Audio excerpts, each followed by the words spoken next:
আসসালামু আলাইকুম রহমতুল্লাহ। এই বছরের রমজান আজই শেষ দিন। হাঁটি হাঁটি পা পা করে রমজান চলে গেল আমাদের মধ্য থেকে।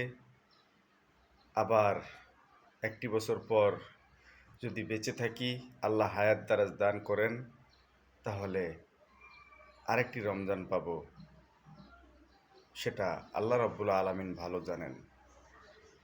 এই রমজান থেকে আগামী রমজান পর্যন্ত এই পৃথিবীতে কত লক্ষ লক্ষ মানুষ আসবেন, কত লক্ষ লক্ষ কোটি কোটি মানুষ চলে যাবেন, এর কোনো হিসাব কোনো মানুষের কাছে সাময়িকভাবে থাকলেও স্থির বা সঠিক হিসাব কারো কাছে নেই।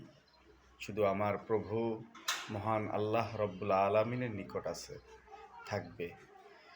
আল্লাহ রব্বুল আলামিন আমাদেরকে আগামী রমজান পর্যন্ত, আগামী রমজানের যে নেক আমলগুলো আদায় করার তৌফিক দান করুন। আর আজকে বাদে কালকে ঈদ, কালকে আমাদের বাংলাদেশে ঈদ, আজ পৃথিবীর বিভিন্ন প্রান্তে, সৌদি আরব সহ বিভিন্ন জায়গায় ঈদ হয়েছে। কালকে আমাদের দেশে ঈদ উল ফিতর। ঈদ উল ফিতর উপলক্ষে আমার সকল ফ্যান ফলোয়ার, বন্ধুবান্ধব, আত্মীয় স্বজন সবাইকে ঈদ উল ফিতরের শুভেচ্ছা। সবচেয়ে দুঃখের বিষয় হলো এই, আমাদের পিতামাতা, আত্মীয় স্বজন যারা দুনিয়াতে নাই, তাদের আজকেই অর্থাৎ ঈদের দিন সকাল পর্যন্ত কবর আযাব আল্লাহ মাফ করে দিয়েছিলেন 1 মাস।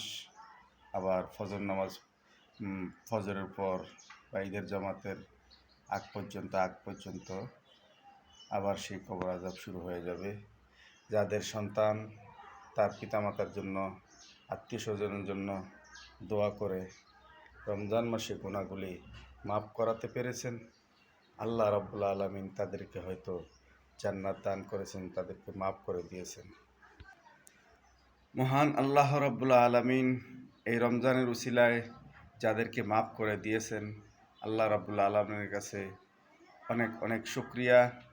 আর এই রমজানের উসিলায় রমজান পাওয়ার পরও যারা তাদের জীবনের গুনাহখাতা শবে কদর পেয়েও যারা জীবনের গুনাহখাতা মাফ করাতে পারেনি, আল্লাহ তাদেরকে ক্ষমা ও রহমতের দৃষ্টিতে মাফ করে দিন। আমাকেও মাফ করে দিন। আর যারা বেশি বেশি নফল ইবাদত করেছেন, কোরআন তেলাওয়াত করেছেন, তাহাজ্জুদ পড়েছেন, তারাবি পড়েছেন, রমজানের রোজা রেখেছেন, বিভিন্ন ইবাদত বন্দেগীতে লিপ্ত রয়েছিলেন, তাদেরকে আল্লাহ রাব্বুল আলামিন মাফ করে দিন।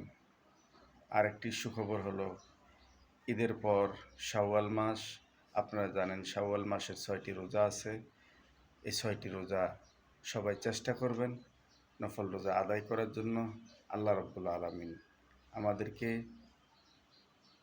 এই আমলটুকু করার তৌফিক দান করুন। সবাইকে শুভেচ্ছা জানাচ্ছি পবিত্র ঈদ উল ফিতরের।